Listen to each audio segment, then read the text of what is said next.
France Info. Midi 16h, Céline Aslo.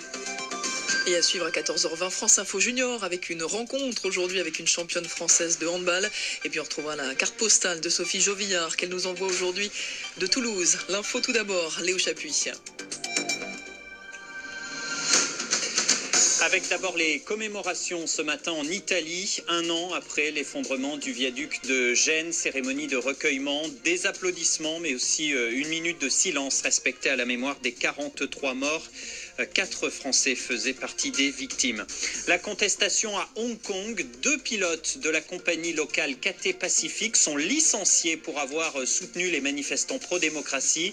La compagnie est sous la pression de Pékin qui demande à la direction de Cathay Pacific d'être intransigeante. Le chômage est à son plus bas niveau depuis 10 ans. D'après l'INSEE, le chômage s'établit à 8,5% désormais après une nouvelle baisse au 2e trimestre. Traverser l'Atlantique en bateau plutôt qu'en avion pour ne pas polluer, c'est ce que fait Greta Thunberg, l'égérie de la lutte en faveur du climat, embarque à bord d'un bateau équipé de panneaux solaires. Départ d'Angleterre, direction New York, où elle doit participer à un sommet de l'ONU. La piste criminelle est privilégiée après l'incendie d'une mairie la nuit dernière en Haute-Garonne, la mairie de Gorée. Le feu a endommagé une partie du bâtiment.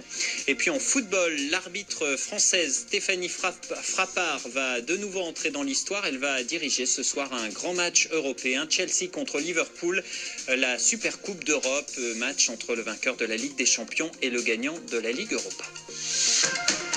France Info. Bonjour à tous, bienvenue sur le plateau de France Info Junior. Margot, Mélanie, Elena, Julien.